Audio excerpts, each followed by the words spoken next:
Bonjour à tous, bienvenue dans cette vidéo dans laquelle nous allons parler du rôle du passeur en 4 contre 4 au niveau 3.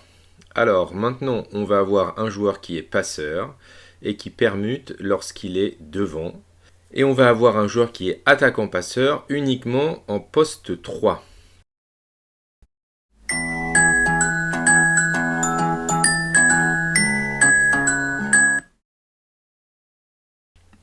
Alors qu'est-ce que ça donne?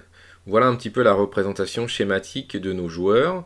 Donc on va avoir ici devant le passeur, qui va être passeur sur 3 positions. Et on va avoir en opposition l'attaquant passeur, qui va sur une des positions être passeur, et sur les deux autres, attaquant. Alors là, bien évidemment, je parle des positions lorsqu'il est avant, puisque là, sur cette phase-là, il est arrière, donc il est réceptionneur. Et ensuite, on va avoir deux joueurs qui sont uniquement attaquants et qui, au départ, a priori, ne feront pas de passe. Alors, pour bien se repérer, nous avons en noir le passeur, en rouge les deux attaquants et en orange l'attaquant passeur. On va commencer avec un petit peu une nouveauté dans nos vidéos. Nous allons commencer par la position P4. Alors qu'est-ce que ça veut dire les positions P4 à partir de maintenant quand on monte un peu le niveau? Voilà, on va utiliser beaucoup ça. Donc P4 c'est quand le passeur, donc P pour passeur, est en poste 4. Donc c'est ce qu'on a ici sur notre schématisation. Le passeur en noir est en poste 4. Et nous sommes en réception. Si vous n'êtes pas au point sur les postes, on vous met la vidéo qui explique tout ça en haut à droite de celle-ci. Donc dans ce cas-là, qu'est-ce qui va se passer? Eh bien nous allons avoir l'attaquant qui était en poste 3 qui va reculer. Il faut qu'il reste bien à droite du passeur, il n'a pas le droit de passer à gauche du passeur. Et on va avoir l'attaquant passeur qui va reculer pour se mettre en position de réception. Et au moment du service, nous allons avoir ce que nous avons découvert au niveau 2, la permutation, c'est-à-dire que hop, le passeur va venir se positionner en poste 3 pour pouvoir faire des passes en poste 4 et en poste 2. Exemple ici, il refait une balle en poste 4 à son attaquant.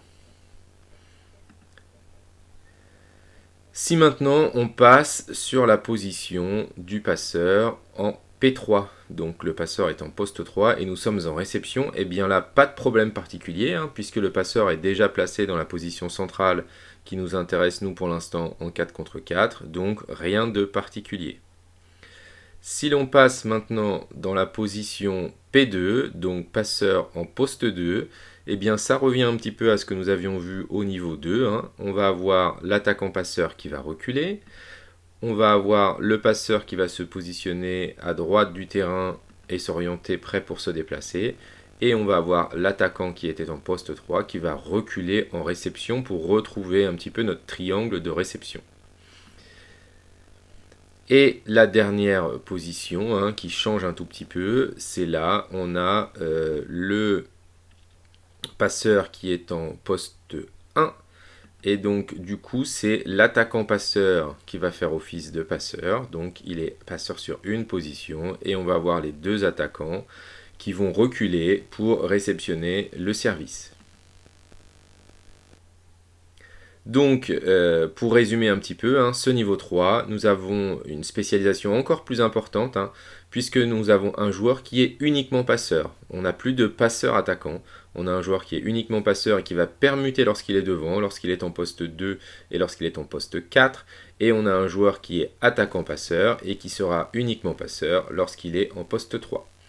N'hésitez pas, si vous avez des questions, à les laisser en commentaire de cette vidéo. Dans la prochaine vidéo, ou plutôt au prochain niveau, au niveau 4, nous aurons un seul joueur qui est passeur, et donc il va permuter lorsqu'il est devant, et il va pénétrer lorsqu'il est arrière, c'est-à-dire en position P1. C'est ce qu'on appelle le passeur pénétrant. Et nous aurons bien sûr du coup 3 attaquants qui seront beaucoup plus spécialisés dans la passe. Et du coup, notre joueur passeur sera passeur sur toutes les positions P1, P2, P3 et P4. Retrouvez d'autres vidéos sur lapfabexperience.fr dans l'espace blog. Pour ne rien manquer des prochaines vidéos, n'hésitez pas à vous abonner. À bientôt!